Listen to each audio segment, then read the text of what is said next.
بعض چیزیں طبعی طور پر پسند ہوتی ہیں انسان کو۔ اللہ کے نبی صلی اللہ علیہ وسلم کو بھی 3 چیزیں محبوب تھی، 3 چیزیں بہت زیادہ پسند تھی۔ آپ نے ارشاد فرمایا حبب الی من دنیاکم 3، میرے دل میں 3 چیزوں کی محبت ڈال دی گئی ہے۔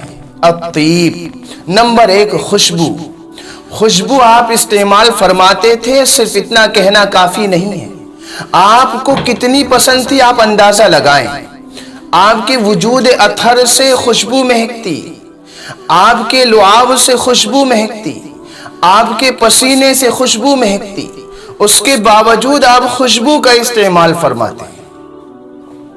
آپ نے دوسری چیز ارشاد فرمائی النساء، مجھے عورتیں بہت محبوب ہیں، اور جب یہ باتیں ہمارے سامنے آتی ہیں تو کان کھڑے ہو جاتے ہیں کہ نبی صلی اللہ علیہ وسلم نے کیسی بات فرما دی کہ عورتیں محبوب ہیں۔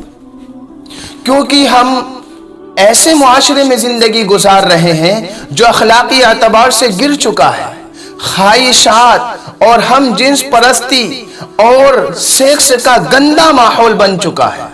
اس لیے یہ بات کہ بیٹیاں عورتیں مجھے پسند ہے نبی کی زبان سے بھی نکلے تو سمجھ میں نہیں آتی ہے۔ نبی صلی اللہ علیہ وسلم کا جو امت کے ساتھ رشتہ ہے قرآن بیان کرتا ہے النبی اولا بالمؤمنین من انفسہم وازواجہ امہاتہم، کہ نبی کی بیویاں امت کی مائیں ہوتی ہیں اور نبی امت کے روحانی اعتبار سے والد ہوتے ہیں۔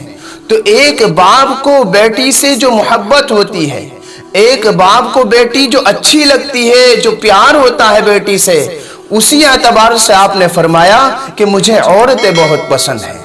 اور کس زمانے میں فرمایا، کس ماحول میں فرمایا؟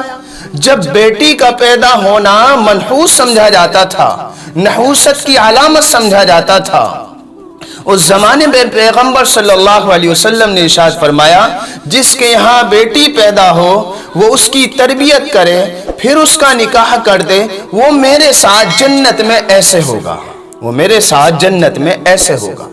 اور ایسے ماحول میں آپ نے فرمایا، قرآن نقشہ کھینچتا ہے یَتَوَارَى مِنَ الْقَوْمِ مِنْ سُوءِ مَا بُشِّرَ بِهِ، کہ جب انہیں بیٹی کی خوشخبری ملتی، بیٹی کی خبر ملتی کہ بیٹی پیدا ہوئی ہے، تو قوم سے چہرہ چھپائے پھرتا باپ کہ میں کیسے چہرہ دکھاؤں، میں ایک بیٹی کا باپ بن چکا ہوں۔ اور پھر پریشان ہونے کے بعد پھر وہ فیصلہ کرتا کہ کیا میں اس کو روک لوں، ایمسکہ علی ہون، ذلت کے ساتھ روک لوں اور اس کو پال لوں، ام یدسہ فی التراب، یا اس کو مٹی میں دفن کر دوں۔ اور یہ ماحول بن چکا تھا کہ ایک باپ ایک معصوم سی زندہ بچی کو زندہ دفن کر دیا کرتا تھا۔ اور قرآن بیان فرماتا ہے الا ساء ما یحکمون، خبردار یہ برے فیصلے ہیں ان کے، یہ برے فیصلے ہیں ان کے۔ تو ایسے گندے ماحول میں آپ صلی اللہ علیہ وسلم نے ارشاد فرمایا مجھے عورتیں بہت پسند ہیں، مجھے عورتیں بہت پسند ہیں۔ آپ صلی اللہ علیہ وسلم نے ایسے ماحول میں عورتوں کی فضیلت میں ارشاد فرمایا ان ماؤں کے قدموں کے نیچے جنت ہے، ماں چاہے نیک ہو یا بد لیکن اولاد کے لیے ان کے قدموں کے نیچے جنت ہے۔ ان کی خدمت کرے، ان کو پریشان نہ کرے، ان کو خوش رکھے، ان کے قدموں کے نیچے جنت ہے۔ آپ صلی اللہ علیہ وسلم نے تیسری چیز ارشاد فرمائی جعلت قرۃ عینی فی الصلاۃ، میری آنکھوں کی ٹھنڈک نماز میں ہے۔ آپ صلی اللہ علیہ وسلم حضرت بلال حبشی رضی اللہ تعالیٰ عنہ سے فرمایا کرتے تھے یا بلال اقم الصلاۃ ارحنا بہا، اے بلال نماز پڑھو، نماز قائم کرو اور نماز کے ذریعے میری آنکھوں کو ٹھنڈک پہنچاؤ، ہمیں راحت پہنچاؤ، ہمیں خوشی پہنچاؤ۔